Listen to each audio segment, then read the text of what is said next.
Assalamualaikum warahmatullahi wabarakatuh. Perkenalkan, nama saya Azera Salwafilia Diba dengan NIM 25102111997. Jadi di dalam video ini saya akan membahas mengenai hukum tata negara sebagai salah satu cabang hukum publik yang memiliki peran fundamental dalam mengatur sistem penyelenggaraan negara. Hukum tata negara itu sebenarnya tidak hanya membahas tentang struktur atau lembaga negara, tetapi juga bagaimana sih kekuasaan itu dibatasi atau didistribusikan dan diawasi agar tidak terjadi penyalahgunaan kekuasaan. Pembahasan ini tentunya akan mencakup ruang lingkup hukum tata negara, sumber-sumber hukum, lembaga negara dan lembaga independen, serta demokrasi di Indonesia, serta asas-asas pemerintahan daerah yang juga akan dikaitkan dengan contoh kasus dalam praktik ketatanegaraan. Oke, jadi kita akan membahas mengenai ruang lingkup hukum tata negara. Hukum tata negara sendiri merupakan hukum yang mengatur organisasi negara, hubungan antar lembaga negara, serta hubungan antara negara dengan warga negaranya. Ruang lingkupnya meliputi struktur lembaga negara, pembagian kekuasaan, sistem pemerintahan, konstitusi, serta hak dan kewajiban warga negara. Dalam konteks ini, konstitusi itu tidak hanya berfungsi sebagai dasar hukum tertinggi, tetapi juga sebagai alat pembatas kekuasaan. Artinya, setiap tindakan pemerintah harus tunduk pada konstitusi. Nah, jika dibandingkan dengan hukum administrasi negara, maka hukum tata negara berperan sebagai kerangka dasar, sedangkan hukum administrasi negara berfokus pada bagaimana sih kewenangan tersebut dijalankan dalam praktik pemerintahan sehari-hari. Selain itu, hukum tata negara juga berkaitan dengan ilmu negara dan ilmu politik. Ilmu negara memberikan dasar teoritis mengenai konsep negara, kedaulatan, dan legitimasi kekuasaan. Sementara itu, ilmu politik melihat bagaimana kekuasaan dijalankan dalam praktik, termasuk dinamika dan konflik politik. Dengan demikian, hukum tata negara dapat dipahami sebagai penghubung antara konsep teoritis dan praktik nyata dalam kehidupan bernegara.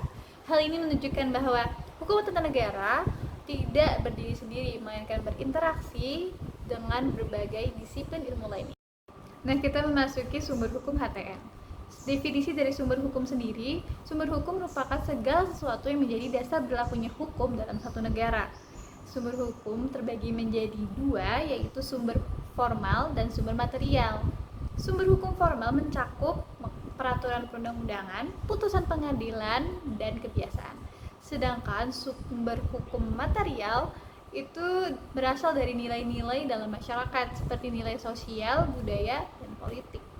Dalam konteks hukum tata negara Indonesia, sumber hukum utamanya adalah Undang-Undang Dasar 1945 sebagai hukum tertinggi. Selain itu terdapat undang-undang, peraturan pemerintah, serta putusan Mahkamah Konstitusi yang memiliki peran penting dalam menafsirkan konstitusi. Selain sumber hukum tertulis, terdapat pula konvensi ketatanegaraan, yaitu praktik tidak tertulis tetapi dijalankan secara konsisten dan diterima sebagai bagian dari sistem ketatanegaraan. Hierarki peraturan perundang-undangan menunjukkan adanya sistem berjenjang dalam norma hukum, seperti peraturan harus sesuai dengan peraturan yang lebih tinggi. Hal ini penting untuk menjaga kepastian hukum, mencegah konflik norma, serta memastikan bahwa seluruh peraturan tetap sejalan dengan konstitusi.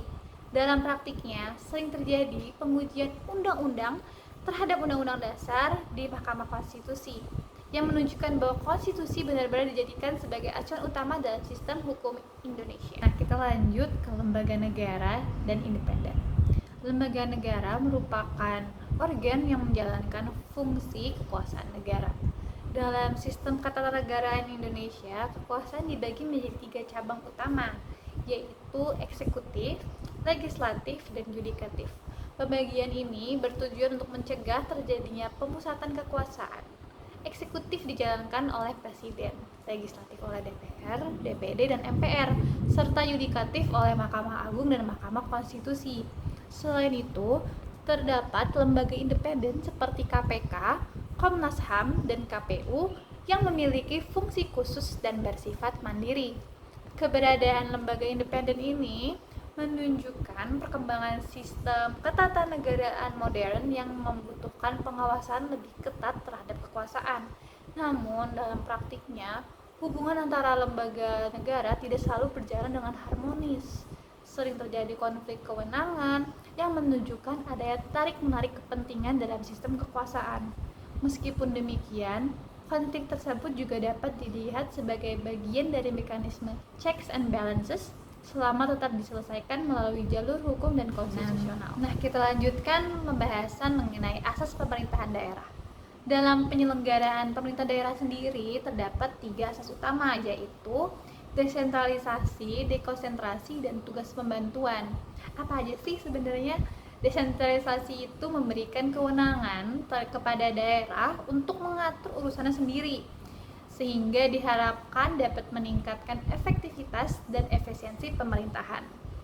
Dekonsentrasi merupakan pelimpahan wewenang kepada pejabat pusat di daerah, sedangkan tugas pembantuan adalah penugasan dari pemerintah pusat kepada daerah untuk melaksanakan tugas tertentu.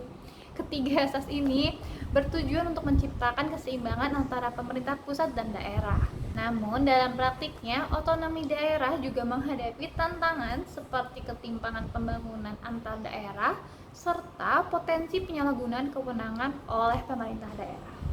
Untuk demokrasi di Indonesia, definisi dari demokrasi sendiri merupakan sistem pemerintahan yang dimana menempatkan rakyat sebagai pemegang kedaulatan tertinggi. Indonesia menganut sistem demokrasi konstitusional yang berlandaskan Pancasila dan Undang-Undang Dasar 1945. Pelaksanaan demokrasi itu sebenarnya dapat dilihat nih melalui pemilihan umum yang dilaksanakan secara langsung, umum, bebas, rahasia, jujur, dan adil. Namun dalam praktiknya, demokrasi di Indonesia masih menghadapi berbagai tantangan nih, seperti politik uang, disinformasi, serta polarisasi masyarakat. Hal ini menunjukkan bahwa si demokrasi kita tidak hanya bergantung pada aturan hukum, tetapi juga pada kualitas partisipasi masyarakat serta integritas dari si penyelenggara negara. Dengan demikian, keberhasilan dalam demokrasi itu tidak hanya ditentukan oleh hukum atau sistem, tetapi juga budaya politik yang berkembang di masyarakat. Untuk pemilihan studi kasus, saya ingin membahas mengenai pemilihan pejabat daerah yang dipilih langsung oleh DPR. Dari hasil saya berselancar di internet, sebenarnya ternyata wacana itu sudah ada dari tahun 2014, berarti di masa kepresidenan Pak Susilo Bambang Yudhoyono. Jadi wacana ini sebenarnya merupakan wacana yang didaur ulang begitu.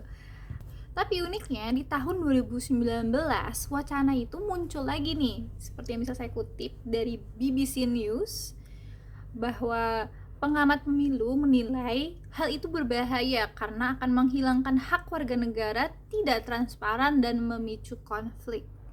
Sudah tahu ini akan memicu konflik, tapi entah mengapa wacana tersebut muncul lagi di akhir tahun 2025 dan awal tahun 2026. Dan yang seperti kita ketahui juga, kemarin Universitas Lambung Mangkurat juga ikut serta dalam mengikuti aksi demonstrasi mengenai masalah ini, mengenai masalah pemilihan pejabat daerah dipilih langsung oleh DPR di depan DPRD Kalimantan Selatan. Menurut saya itu merupakan suatu langkah yang berani dan tidak tanggung-tanggung. Karena emang sebenarnya kita sebagai masyarakat, sebagai warga negara Indonesia memiliki hak untuk ikut serta dalam pemilihan langsung.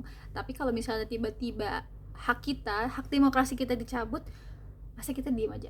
Menurut saya sih nggak mungkin. Jadi menurut saya langkah yang diambil oleh Universitas Lambung Mangkurat saat itu sangat-sangat berani dan patut diapresiasi sih. Satu hal yang menurut saya unik, kocak, adalah alasannya yang tidak pernah berubah. Jadi dari tahun 2014 wacana ini kan sudah ada. Alasannya tidak pernah berubah, alasannya tetap sama, yaitu tingginya biaya politik dan kasus korupsi pada pemilihan langsung. Ya, siapa yang membuat sistem itu? Siapa yang membuat sistem bahwa pemilu bisa ditunggangi atau bisa dikorupsi? Kan pemerintahnya juga.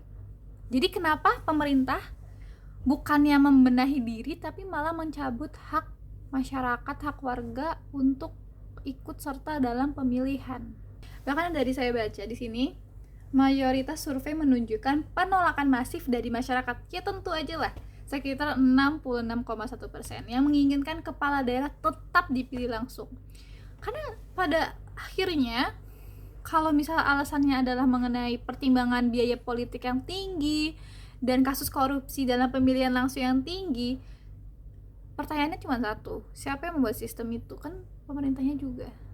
Jika pemerintah ikut serta dan gerak dalam menanggulangi permasalahan korupsi ini, maka itu tidak akan terjadi. Justru kalau misalnya pemilihan ini dicabut, masyarakat haknya dicabut dalam pemilihan pejabat daerah, pemerintah malah bakal dipertanyakan 2 kali.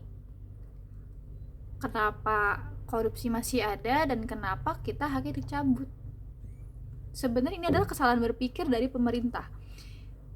Kita tidak bisa menyelesaikan suatu hal dengan cara membuka lubang yang lain. Make sense? Saya aja yang masih semester 2 bisa kepikiran kayak gitu. Kenapa pemerintah tidak? Ya, tapi sih saya berharapnya semoga ini cuman sebatas wacana aja, tidak terjadi. Karena kalau misalnya hal itu terjadi, berarti Indonesia mengalami kerusakan hukum tata negara, bisa kita bilang kayak gitu kali ya. Dan juga terjadi kemunduran demokrasi. Jadi semoga tetap wacana dan Indonesia Emas 2045. Sekian dari saya. Terima kasih. Wassalamualaikum warahmatullahi wabarakatuh.